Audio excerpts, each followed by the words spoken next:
that contributed heavily to his veto. Hi, Tula. And he does have a fairly thin skin. Again, if you criticize him, there are tons of stories out there, countless stories of him going out of his way to threaten people, to threaten to ruin their careers, to make their lives miserable. And that is often what he did. He was a bully, and he was protected by the fact that there were many people who just lived in fear, cowered in fear of losing their political clout, losing their political career, or of him retaliating against them. There are countless examples of this. Even when it comes to just basic things like distribution of vaccines. He was a dictatorial governor. He thought he was a king.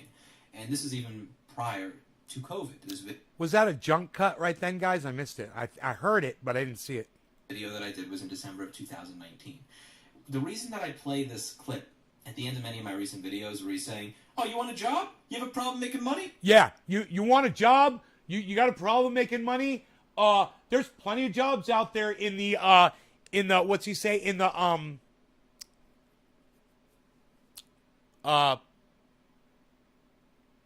first responders. There's plenty of first responder jobs out there. You could get one. Hey, you have a job right now? You want a job? You can go get a job. He's being such a douchebag. She's like, I've got a job.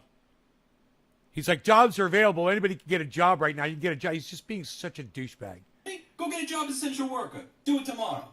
Oh, you can get a job. You can get a job, but nobody's hiring right now. Oh, do it tomorrow. Get a job. I mean, and then he says, but then you won't kill anyone. He was a demagogue. He engaged in rhetoric that allowed him to be perceived as someone who cared about people when he didn't. He wanted to be seen as a hero. He wanted to be seen as the Emmy Award-winning governor that told it as it was, that, made the hard decisions and faced people, on the news, in spite of the fact that he had a higher per capita death rate than fucking Florida. We lost to Florida, where the governor's COVID strategy essentially amounts to, what do you mean, cuties? No cuties on me. We had the USS Comfort here. We had the Army Corps of Engineers able to build a full hospital in the Javits Center so that if... Let me tell you something about this guy. He knows what the fuck is up. That's why I watch his channel. He gets it. He gets it. And when he gets it wrong, he admits it. That's why you should watch his channel too. If you had any elderly that were infected, they could have been handled separately. Louis Rossman is the channel name, guys. Louis Rossman. He's fucking awesome. He puts up great content. Yeah, I know. He's chills in that fucking lazy boy. It's fucking hilarious. You know what's funny? I get the feeling that he's a big dude. But the chair makes him look like a little dude. Isn't that funny? I get the feeling he's probably like 6 feet tall, 5'11", something like that. He's probably a pretty big dude. He's probably 200 pounds. I'm assuming. But that chair makes him look like a tiny little person. My stream's better because I'm on my new satellite. Dude, I got 2 satellite dishes now, right next to each other. Hey, I got a freaking satellite dish. I got another dish. A dishy up there on the goddamn, with the goddamn shut up, you're very good, you're no good, yo. Shut up. Separately from the rest of the population. But no. He's too busy smiling for the camera. He's too busy talking about if it saves only one life, while the city of New York is filled with shacks and houses all over the street. He wanted to look good for the camera. He wanted to be able to have his cake and eat it too. And now, he's going to be gone. Yay. I think that is a good thing. Yeah, I think it's a good thing. It's good to take the era of having a king rather than a governor and put it behind us and learn a lesson from this so that it doesn't happen again. Good for him. Larry Sharp warned us over 3 years ago, and very few people listened. He was one of the people that voted for him, but most people didn't. Now, when it comes to going forward, I don't think that for electoral purposes that either side is actually going to be happy with the long-term consequence of this. Now, to be clear, you should not be getting your political commentary from me. For F's sake, go to somebody who knows what they're talking about with this kind of stuff. But the person who's most likely going to be taking over is the Lieutenant Governor, Kathy Hochul. Now, Kathy Hochul is not a really, really progressive person, but she's also a Democrat. Now, with Cuomo, he was kind of like a corporate Democrat, and the idea was if you have these scandals, whether it's a nursing home scandal or the sexual stuff scandal, that it would be easier to get him Oh, to wait, move a little bit more wait, left, a little bit more wait a minute. because he no longer had. Wait a minute. I'm fucking wrong. I'm wrong. I thought he was a big dude. He's not. And I know he's a little dude. Can anybody figure out why I know that he's a little dude now and he's not a big dude? I'm going to say he's 5'4". Maybe. He could even be 5'3", this guy. Does anybody know why I'm assuming that now? And I'll let you see him larger so you can see what I'm looking at. Anybody that thinks they can figure out why, let me know, okay? Let me know. We're gonna watch and see if you guys can figure it out. How I figured it out. As the power that he did before. You now have leverage over him. And he's gone. So you're not going to get that. Now, Republicans may believe it would be easier to elect a Republican governor if there is still that taste in your mouth of a sexual predator that was a horrible governor who just so happened to be a Democrat. Kathy Hochul is actually a fairly intelligent woman and a fairly capable person who is also not crazy. The size of the chair was the first giveaway, but I was just assuming it was a big-ass fucking comfy chair. Something else. No, not really the keyboard. Keep going. Keep going. Keep going. Not a dictator. Doesn't think she's going to be a king or Keep a queen. going. She's just a fairly... Here, I'll brighten it up for you. So it's going to be difficult for people who I think are more progressive to push her to the left. But it also, I think, is going to be difficult for Republicans to run the type of campaign against voting for a Democrat that they would have been able to do if a jackass like Cuomo were in office. So I think that the long-term result of this is probably not great for either party. Because Republicans would like to see New York a little bit more right. And people who are more progressive-leaning would like to see a Democrat win, but someone who is not a corporate Democrat the way that Cuomo is. And I'm like, he's either a real small dude or that is a giant fucking cat sitting on his lap. That is one huge cat. And I started thinking to myself, what are the chances of both the chair and the cat being giant? So I did a little bit of that. I was like, oh, he's a little guy. That's funny. The cat is a definite dead giveaway. The cat looks like a panther. Yeah, the cat looks like a black panther on the chair with him.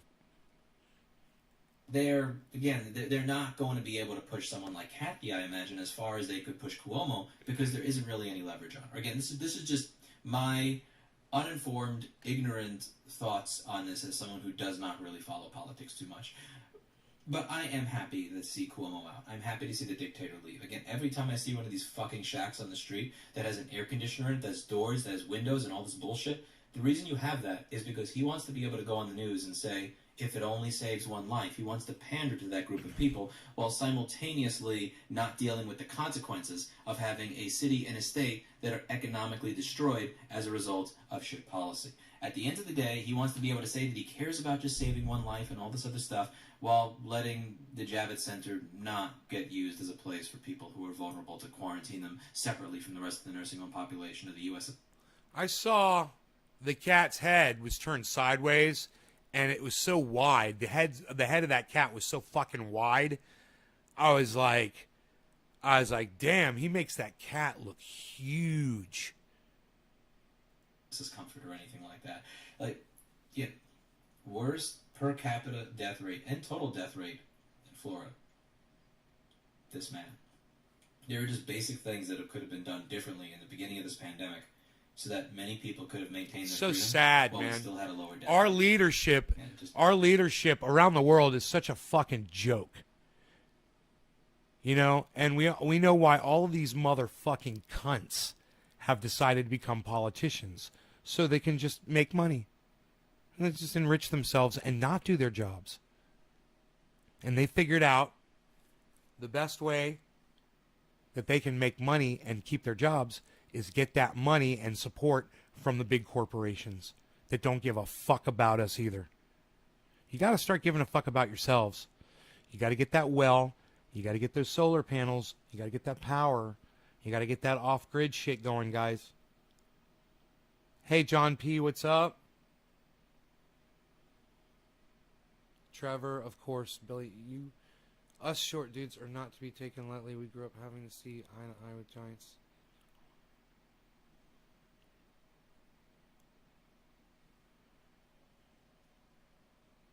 How tall are you, Billy?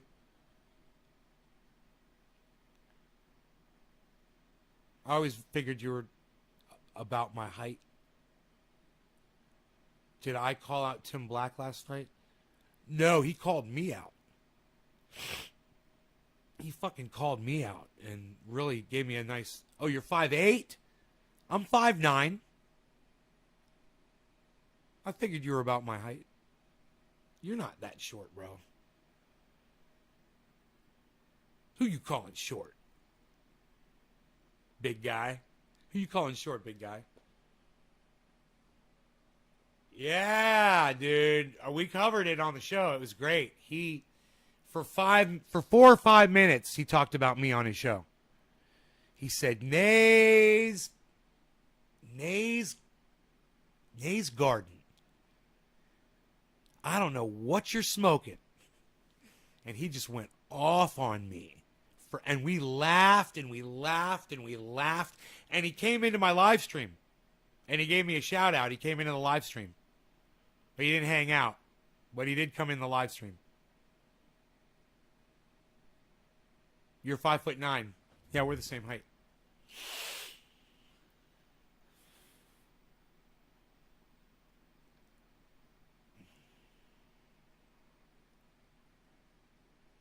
Hey, Karen. Thank you for... I guess the 5 is... You're either saying you're 5 feet tall or you're saying that you're hosting this on Twitch. Thank you. Either one. It's fine.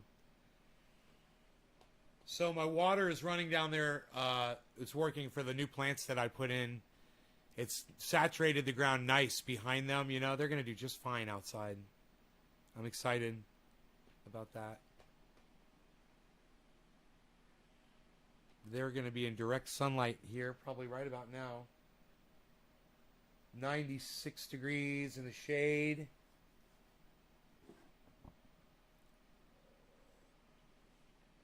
We could splash up. You're 5'11", Enoch? Hell yeah, you are. Yeah, you are.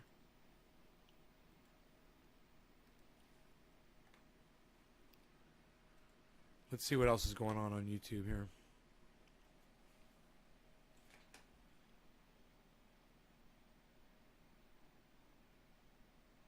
For the People?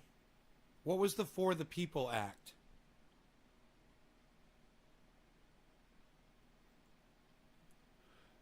The Democrats were trying to push something called a For the People Act, and Ted Cruz blocked it. Let's see what that was all about.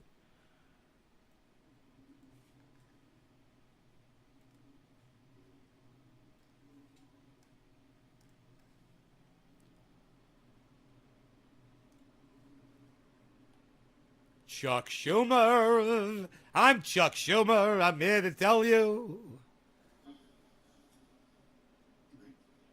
The yeas are 50, the nays are 49. The motion to discharge is agreed to, and the bill will be placed on the calendar.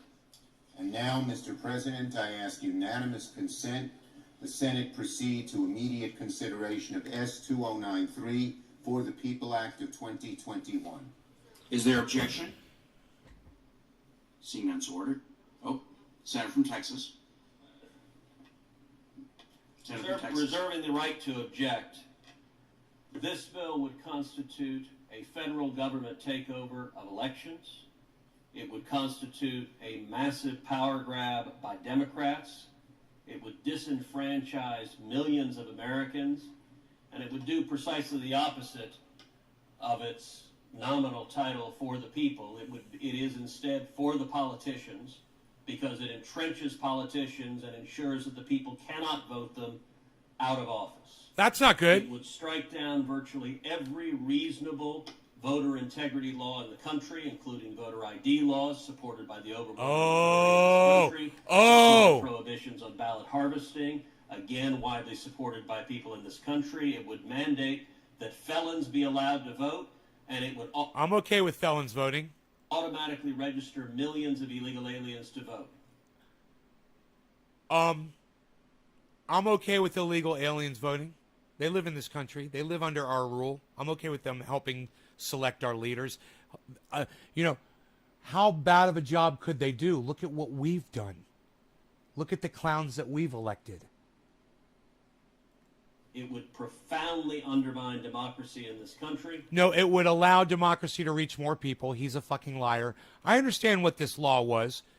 They were trying to stop these fucking Republican cunts all over the United States from passing all these stupid voter ID laws and voter suppression laws and no more mail-in ballot laws. And they were trying to stop that. And it would have been a good thing.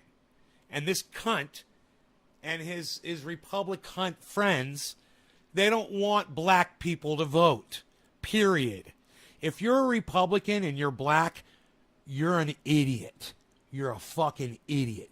Because this is the leadership that you're fucking voting for. You're voting against your own people. It's psychotic. And for that reason, I object. The objection is heard. Mr. President, Majority Leader. the Republican minority has just prevented the Senate from even having a debate, just that, on voting rights in this country. I understand my Republican colleagues don't approve of every aspect of the Democratic bill to protect voting rights. But surely there are areas where our two parties can find some agreement. Partisan gerrymandering, for instance, has plagued our country for too long. It skews our democracy towards the extremes. It strips the American people of their right to have a truly representative government. Voters ought to pick their politicians, not the other way around. But in so many states, partisan legislators draw maps that artificially maximize the number of seats that the majority party will win. Some districts are so safe that the most extreme candidates can run and win with hardly any competition. Surely my Republican colleagues would agree that partisan gerrymandering deserves a debate on the Senate floor. It's a small part of that. I mean, when I could sit here and agree with fucking Chuck Schumer on something, I hate myself, but at the same time, he's right. And you guys should recognize that he's right about this. You just should know that. He's right about that. But one that has broad universal support. So I ask unanimous consent, and the support, by the way, of all 50 of my colleagues, of 49 of my Democratic colleagues. So I ask unanimous consent that the Senate proceed to the immediate consideration of S-2670, Calendar 119, the Redistricting Reform Act of 2021. Is there objection? Mr. President, Senator from Texas. reserving the right to object, the text of the Constitution explicitly assigns the power to engage in redistricting to elected state legislatures in the states. There is a reason for that. Yeah? That ensures that redistricting is controlled by the people. Are you fucking kidding me? Did you hear what this fucking cunt just said? So let me ask you, there's 17 of you watching right now. Have any of you ever been asked by a politician where the district line should be drawn for voters in your area?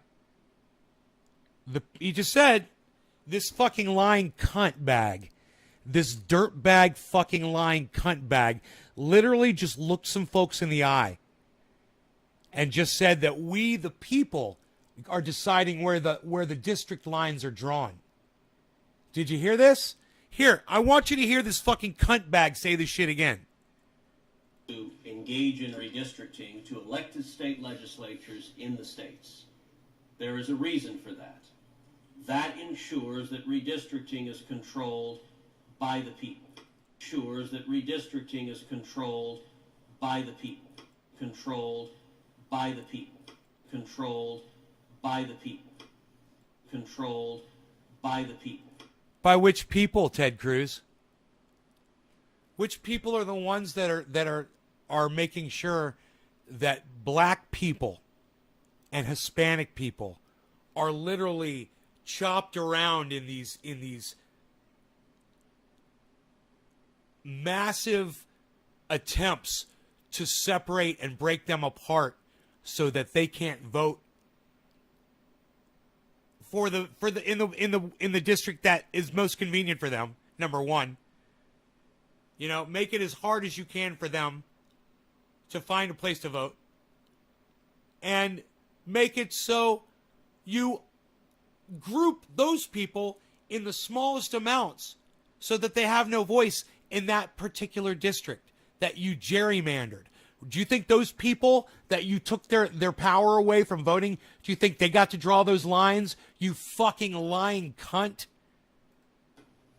We have an unfortunate pattern in today's Congress, which is today's Democrats no longer believe in democracy. Their Bill S-1, what many call the Corrupt Politicians Act, is designed... And you guys, this is the argument that defeated the bill.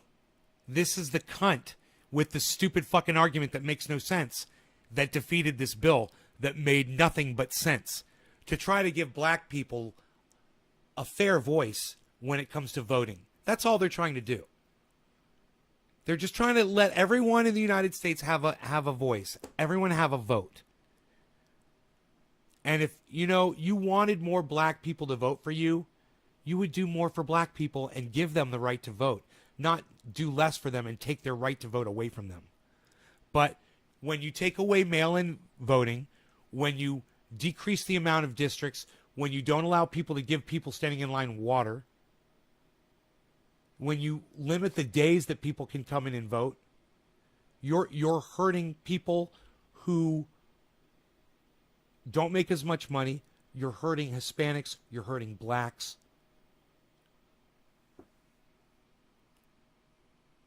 These are all facts, guys. You can research gerrymandering. You can see what the fuck these cunts have been doing. And this motherfucker, you know, I thought the Democrats were supposed to be in charge. I thought they were supposed to have the House.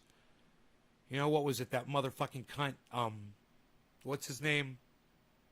Joe Manchin, voting against them? I don't know. Designed to prevent the voters from voting Democrats out of office. This bill, the bill to remove the state legislatures from their constitutionally appointed responsibility of being in charge of redistricting, would instead assign that to commissions and ultimately to the... Why do you need to redistrict anything at all, you stupid, fat, fucking, dumbass, motherfucking cunt, bitch, motherfucking father of cunts, son of fucking dumb fucking cunts? Fuck you and your whole bloodline. Federal courts to unelected federal judges. Now, redistricting and gerrymandering can lead to ugly consequences. This is not new. Redistricting and gerrymandering can lead to ugly consequences.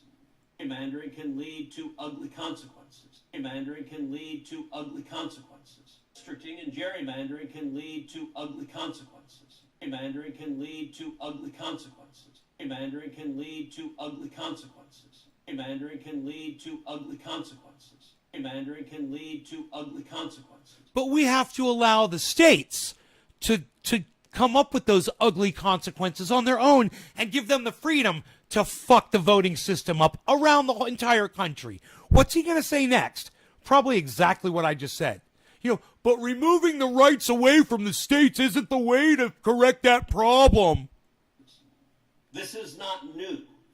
The founders were well aware of the ugly consequences of gerrymandering. Indeed, the very word gerrymander comes from Eldridge Gerry, one of the founders whose district was so contorted it looked like a salamander. That's where the district came from. The founders knew that if you give redistricting to elected politicians... He's literally saying the quiet part out loud right now, guys.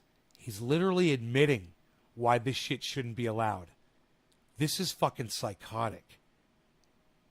This should have won Chuck Schumer's argument for him right here. They will act based on political concerns. Founders knew that if you give redistricting to elected politicians, they will act based on political concerns. Where the district came from. The founders knew that if you give redistricting to elected politicians, they will act based on political concerns.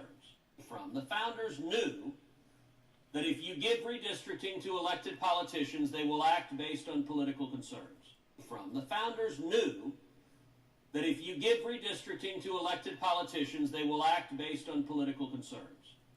The founders knew that if you give redistricting to elected politicians, they will act based on political concerns. Politicians, they will act based on political concerns. Political concerns. Act based on political concerns. Act based on political concerns. Act based on political concerns. To elected politicians, they will act based on political concerns. To elected politicians, they will act based on political concerns. To elected politicians, they will act based on political concerns.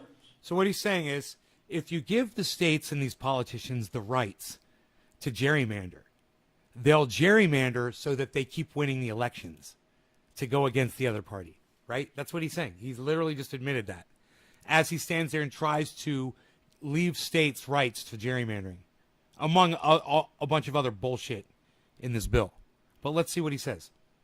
And let me just say this, man. I understand.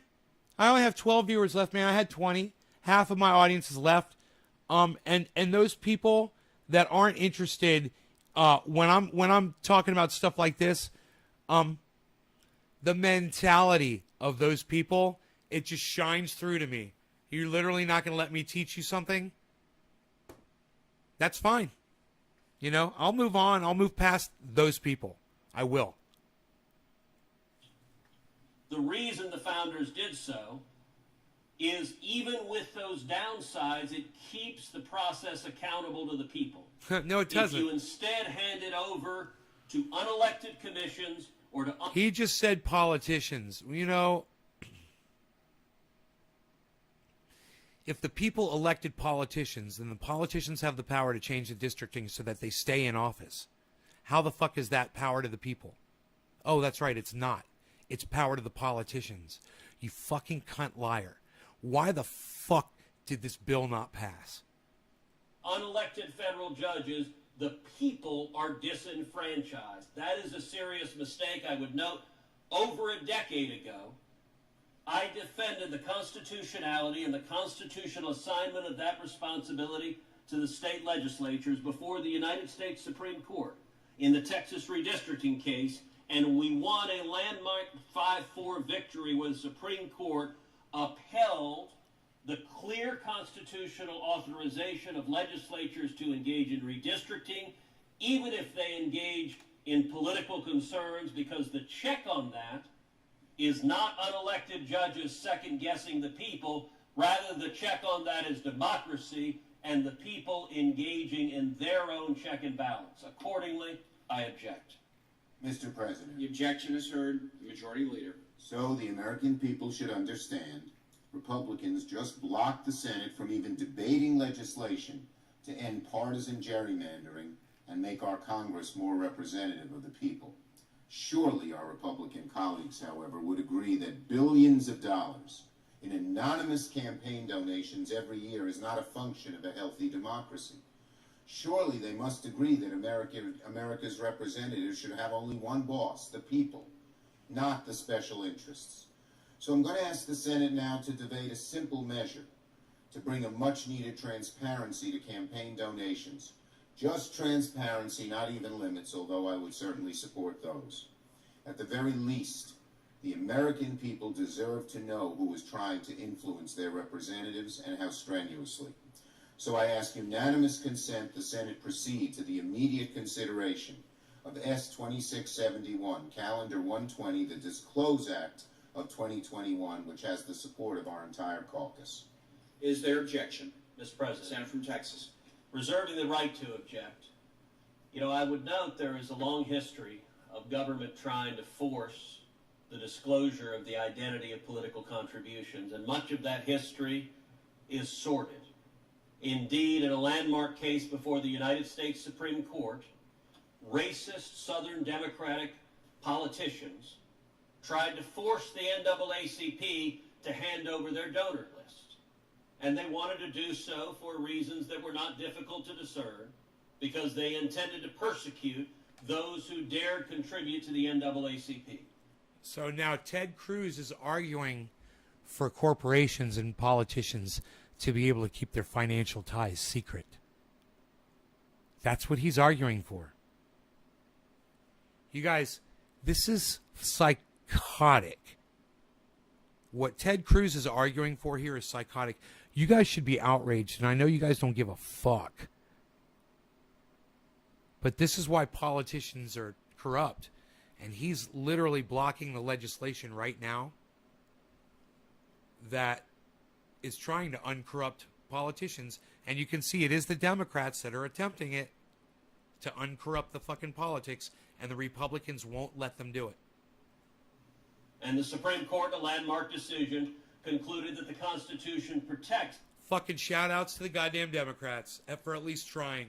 You guys should fucking take note. You guys should fucking recognize these motherfuckers, at least they tried. Against that forced disclosure. And you should remember, it's this badger-faced cunt that stood in the way. But I will say, the majority leader said just a few minutes ago, that surely there must be some area of common ground, and indeed there is on this issue. I think all of us, if we were speaking in a moment of candor, if we were not engaged in our typical partisan battle on the floor, if we were being honest and not being lying politicians, is what he's trying to say right now, would acknowledge the current system is stupid. The current system makes no sense. Super PACs is stupid. The current system is stupid. The current system is stupid. The current system is stupid. The current system is stupid. The current system is stupid. The system that you stand there and defend, the gerrymandering, the hiding of the donors, yeah, it's stupid. And it's because of dumb cunts like you that it's stupid, Ted Cruz. You're the problem. You're the dumb cunt standing in the way. You guys got anything to say about any of this? Let me hear from you guys in the audience. The current system makes no sense. Super PACs make no sense. Why is that? Because in all of our elections, every one of us has run for elections, there are super PACs, which are independent groups. They are illegal for us as candidates to speak with those independent groups. And in every one of our races, I see the senator from Arizona. He's going to have a hotly contested race. It wouldn't surprise me to see $100 million or more spent in his race, perhaps on both sides. Much of that will be spent in super PACs. It is illegal for us as candidates to communicate with those super PACs, and so we are left with a bizarre situation. He said the whole political system that he's sitting there defending is stupid. And while he's sitting there defending it,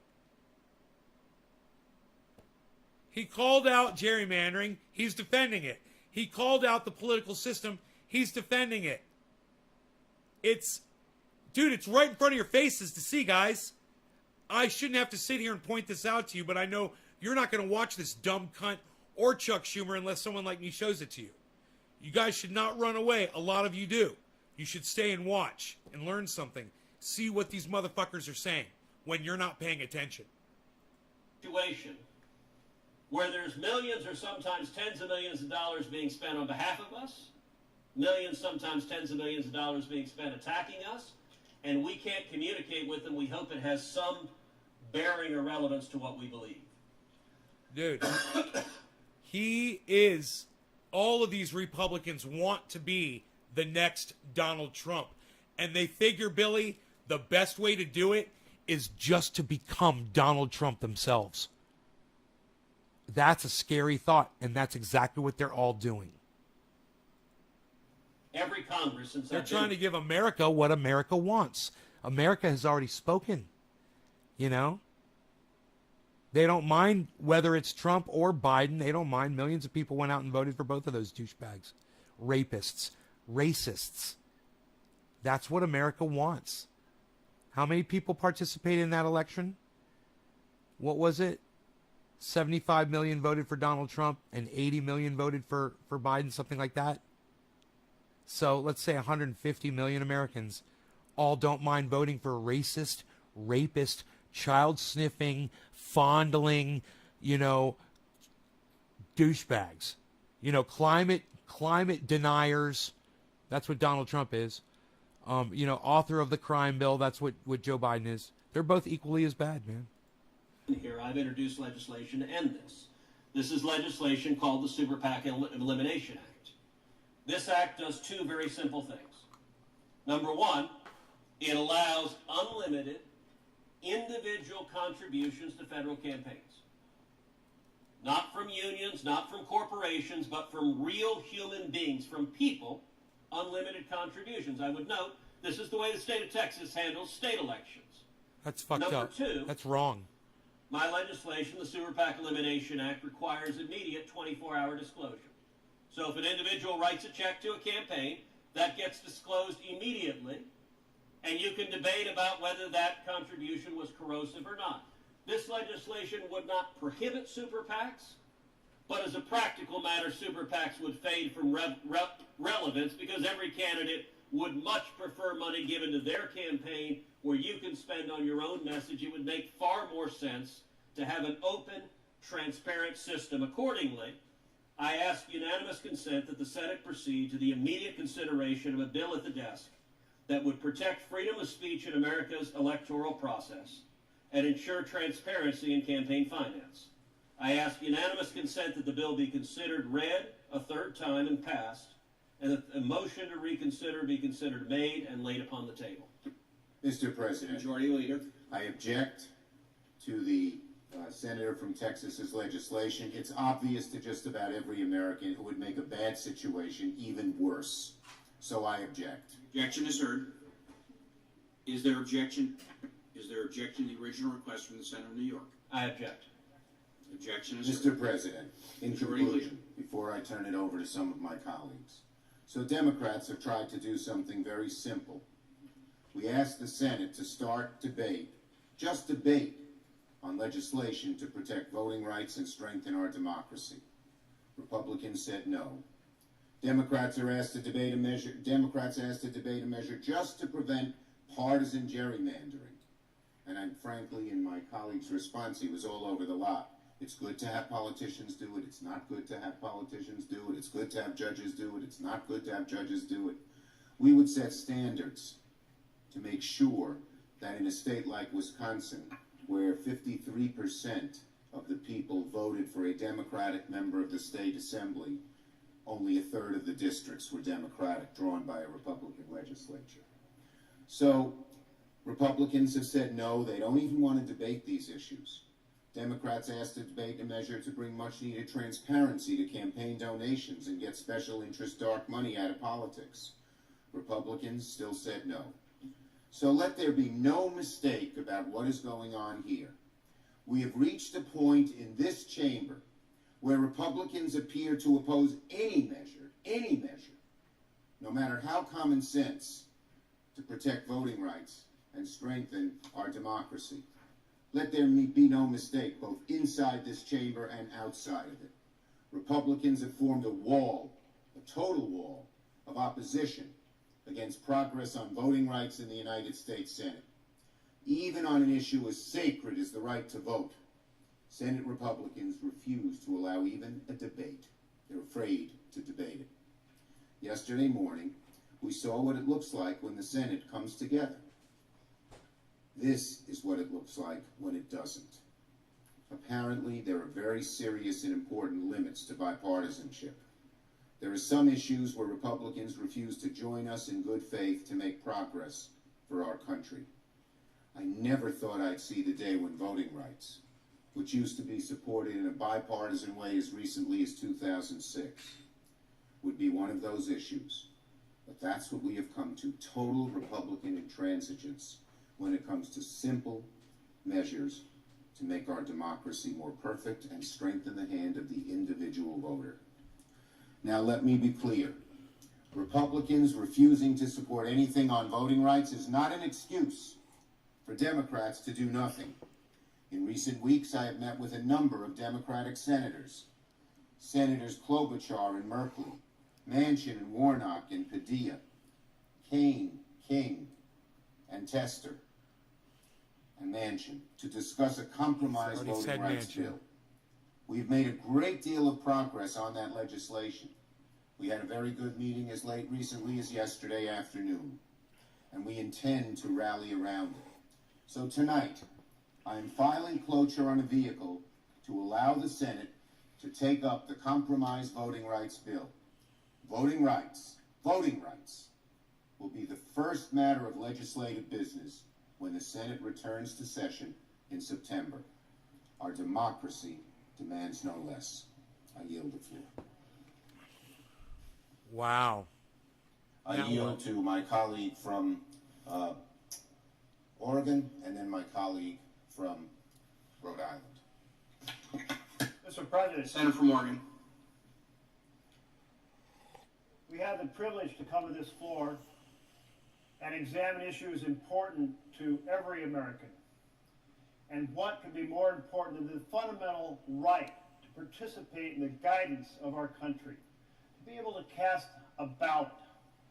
That ballot box, it's the pulsating heart of our republic. Well, you know, a lot of us used to believe that, but I no longer believe that the ballot box is the heartbeat of the republic. I believe that the election is a sham in that it doesn't matter who you elect, they never do anything for us anymore. So maybe I believed that 2-3 years ago. Enough politicians have proven to me that they're not willing to fight for my rights that I no longer subscribe to that line of thinking. In fact, it's 56 years ago, just a couple days ago, that President Johnson signed the Voting Rights Act of 1965. And what did he say? He said it's wrong, deadly wrong, to deny any American the opportunity to vote. What was deadly wrong in 1965 is deadly wrong in 2021. It's hard to believe that over 50 years, over half a century has passed, and we're reverting to that period before 1965, where there was a systematic effort to target specific groups of voters and prevent them from going to the poll. And we all know how this worked. On election day, there'd be fewer precinct voting locations in those areas you didn't want to vote. And they would be understaffed, so there'd be long lines, or their voting machines would be out of order, or they would change the location every 2 years so people would be confused about where to go, or they would locate them where there was no parking. All of these things deliberately aimed at preventing black Americans from voting and preventing other communities of color from voting. Now, I hope that you guys heard all of that. I'm going to go ahead and play it back again for you, okay? We're going to go back 1 minute. Listen to this. This is 16 minutes into this video. Ted Cruz successfully blocks Chuck Schumer's attempt to pass For the People Act. There was a systematic effort to target specific groups of voters and prevent them from going to the poll. And we all know how this worked. On election day, there'd be fewer precinct voting locations in those areas you didn't want to vote. And they would be understaffed, so there'd be long lines, or their voting machines would be out of order, or they would change the location every 2 years so people would be confused about where to go, or they would locate them where there was no parking. All of these things deliberately aimed at preventing black Americans from voting and preventing other communities of color from voting. Well, today we're seeing in state after state after state an expanded version of this, not just targeting black Americans and other communities of color, but also targeting poor communities and college students. Wow. And we see these laws unfolding in just the recent months. I would expect 100 of our colleagues here to stand up and defend the ballot box. You would think. I mean, I don't even have any faith in this system anymore, and I'm fucking defending it.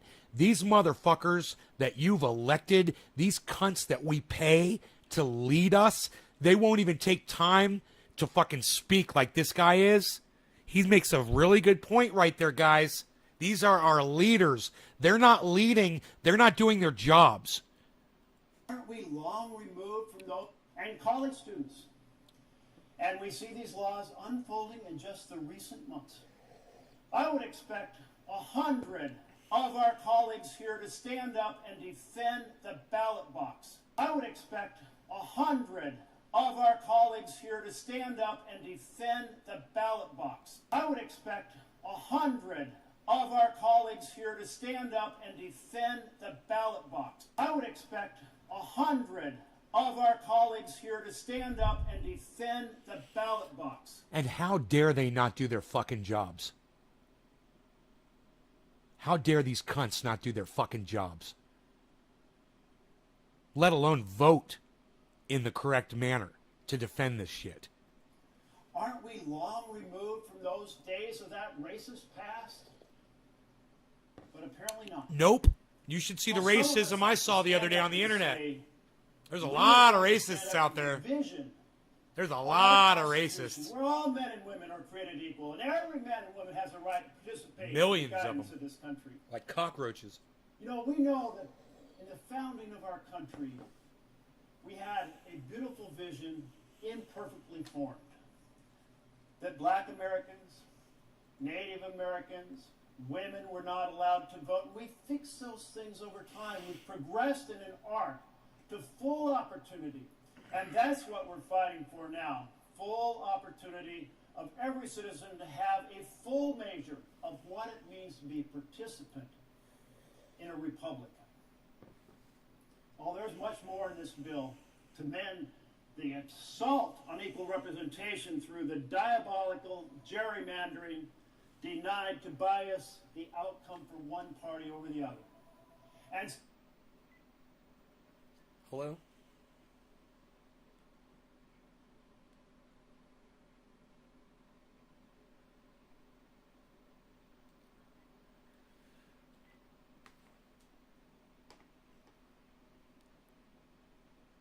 Most other countries are way more racist than America. Yeah, but you know what, Billy?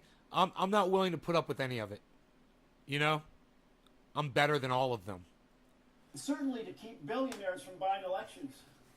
And when we ask people around the country, independents, Democrats, Republicans, they all say, we do not want billionaires to buy elections. We do not want equal representation destroyed by diabolical gerrymandering. And we want every citizen to have access to the ballot box. But in this chamber, suddenly, the views of the Republicans across this country are forgotten by my Republican colleagues across the aisle. In that thirsty quest for power, they're willing to violate the fundamental principles that inspire our nation. And it is wrong, deadly wrong today, as it was in 1965. Thank you, Mr. President. Rhode Island. Word on dark money. When the Republican justices on the Supreme Court, you guys know I always tell you the score. I always tell you the score, and I think Rockfin won by a tiny, tiny bit. So Twitter was first. Twitter's always first, and then Rockfin, and then YouTube. But either way, we're gonna get right to it. As I adjust my knee, what are you gonna do? What's up, everybody? Good afternoon to all my East Coasters. Good morning to all my West Coasters. Good evening if you're in an evening time zone, and to everybody in the future, Australia, New Zealand. I hope all's great. Since you have an extra day of science, please solve climate change and text me the solution. I'll spread the word. All right. Shout out to everyone who makes the show possible. Our friends over at Indie Left. Indie Left is the place to grab the content from all the content creators you know and love. They curate a list and they update it twice a day of streamers and article writers and videos and everything. It's a one-stop shop for your news. To find out everything that they got going on and to subscribe to their Discord community. They got an interactive Discord community. Check them out at independentleft.media. That's independentleft.media. So, folks, today's episode took a very, is going to take, and I guess took past tense too, a different turn very rapidly. So, my guest today was going to come on here to talk about a new project called Panquake. That we're still going to talk about it. It's not like we're not going to talk about it. We still are. But there has been some very breaking news in regards to Julian Assange. And my guest today felt a little weird promoting a project while this is simultaneously going on. So we're going to talk about it. And we're still going to talk about Panquake briefly. What's going on with Julian Assange? I'm probably going to have her on a future episode to do a more extensive dive into what Panquake's all about. But first, we're going to be talking about what's going on with Julian Assange. But without further ado, please welcome my guest for today, Ms. Susie Dawson. Susie, how are you? Hi, Ron. Thanks for having me on. Absolutely.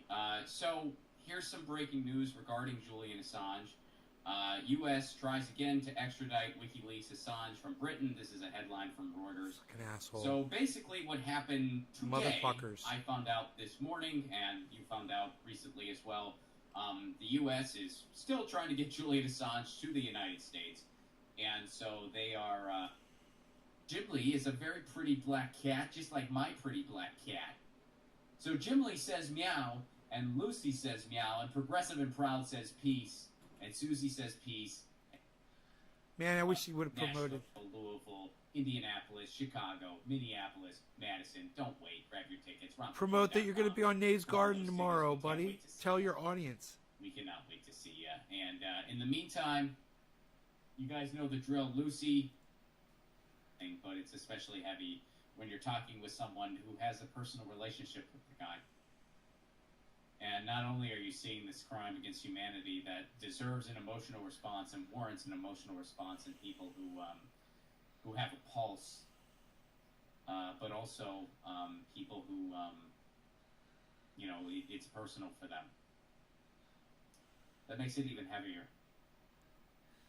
It really does. Tiny Dancer, thank you very much for your Super Chat contribution. Thank you for helping keep this show on the air. And for the dancing pair, I love the pairs. I love the frickin' pairs. So thank you, Richard. Thank you, Ray. Thank you, Deadeye. Thank you, Tiny Dancer. And over on the Rockfin, thank you, Carolyn. And thank you, Danny, for your generosity and your Super Chat contribution. And again, thank you to everyone who has given to the movie GoFundMe so far. I'm so excited about this thing. I'm really excited about this thing. Please check out that movie trailer. I'll be showing it on the stream on another time. I think that's not something that I'm going to do today, but I'll be showing the trailer. We'll be talking more about it on this show. But I'm very excited. Again, that movie is called Left at Wall. If you go to GoFundMe.com, you can just search Left at Wall. You can watch the trailer and make a contribution if you want to see it, and if you are able to. And we're very, very excited. And thank you to everybody so far. Again, I'll go through that. Thank you, Anonymous, Renee, Podcast by George, Brittany, Annalise, Kim. Thank you guys so much.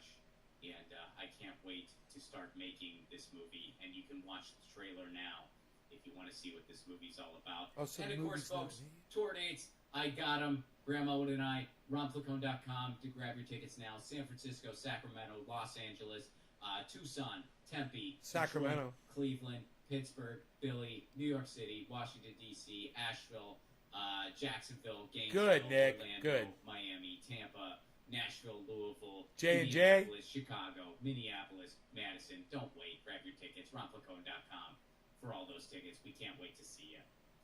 We cannot wait to see you. And in the meantime, you got... He never said anything. Thank you, Renee. Or Rennie. Thank you very much. Thank you, Podcast by George. Check out Podcast by George, by the way. Thank you, Brittany. Thank you, Annalise. And thank you, Kim. Thank you all very, very much. I guess you have to do a super chat to get mentioned. Susie today. Even, of course, I'm so sad. Not the happiest of circumstances, and not what we were originally going to do. It wasn't... happened to have Susie scheduled today. Like again, we were... I'm hurt by what happened because I wish it wasn't happening to Julian. I've offered him more triage oil, but he didn't accept it, and he doesn't promote it on his show anymore. But he promotes this independent.left.news. I wonder how they're doing with that promotion. Independent.left.news. Nobody liked my picture. Whatever. Oh, it got 2 likes. Nick and Doc, thank you for liking my picture of Rogie when he was a tiny little puppy.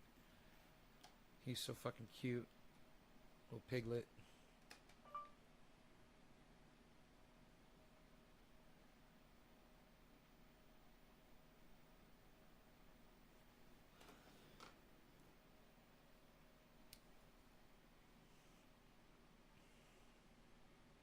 He's so fucking cute, little piglet. Cute little piglet. Cute little piglet. Little piglet. He's so fucking cute, little piglet. It's not working. Isn't that weird? What triggered that? He's so fucking cute, little piglet.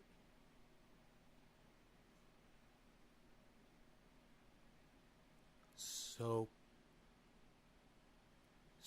okay, piglet.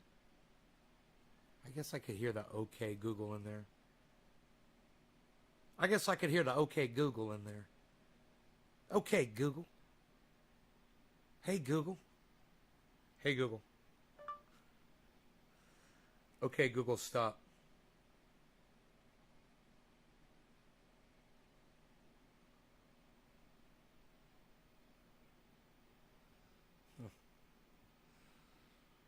I just, why you beasling? Why you beasling, piglet? Buying your second dog? No. I'm not getting a second dog. No way. Joe and Rogan.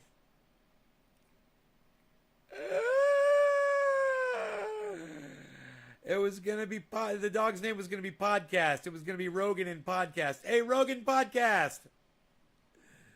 Limited money in the disgraceful Citizens United decision.